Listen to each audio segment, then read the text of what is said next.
لە کەرکووک دەست بە وەرگرتنی گەنمی ئەم ساڵی جوتیاران کرا و بڕیار وایە ڕۆژانە 9,000 تەن گەنم وەربگیرێت. بۆ ئەمە بەستە 4 سایلۆ دەتوانن گەنم لە جوتیاران وەربگرن.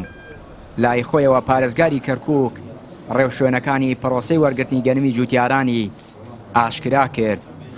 دەستخۆشیان لێکن ئەو کتابەکە و کتابە نیشانەی تۆ هیچ مشکلت نامین ناوەڵ ئەو کتابەت پێ نەبی گەنمەکەت دەگیری ئەخە ناناسری فەلاعیان توجاری وایە ئەو تەبی تۆ ئەوە نۆ لژنە تەوقیعێکی دیە دیارە لژنەیەکی باڵا دروست کراوە ئەو لژنەیە بە خۆمانێ مەسەر پەرشتیەکەین.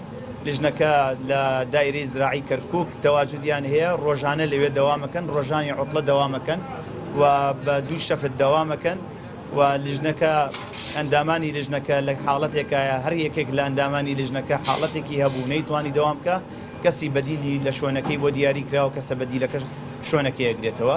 مەبەستمان ئەوەیە کە ئیش و کاری جوتیار ڕناوەستێت. هەروەها دەمەوێت شتێکی ترش بڵێم، هەموو جوتیاران لە کەرکووک ئەم عملیەی وەرگرتنی گەنمەکانیان بەردەوام دەبێت تاکو جوتیارێک مابێ لە کەرکووک.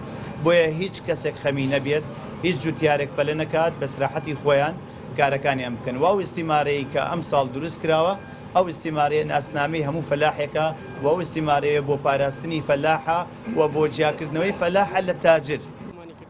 بە نووسراوێکی لیژنەی باڵای وەرگرتنی گەنمی ئەم ساڵ جوتیاران دەتوانن لە بازگەکانەوە بەرووبوومەکانیان ببەنە سایلۆی کەرکووک. بەبێ نووسراوی لیژنەی باڵاش ڕێگە بە هیچ کەسێک نادرێت گەنم هاوردەی کەرکووک و سایلۆکان بکات.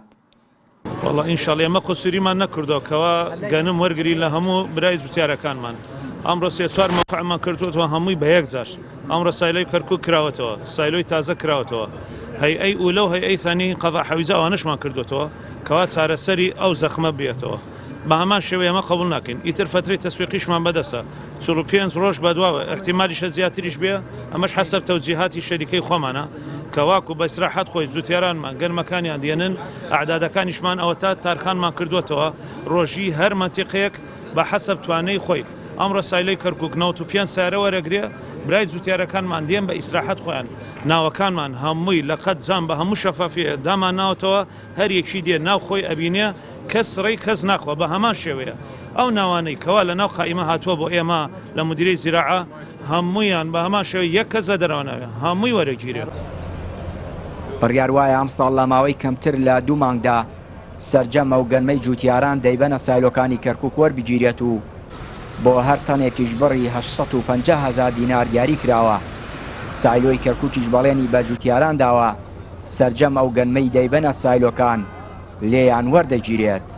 چیانووری کەناڵی پەیام، کەرکووک.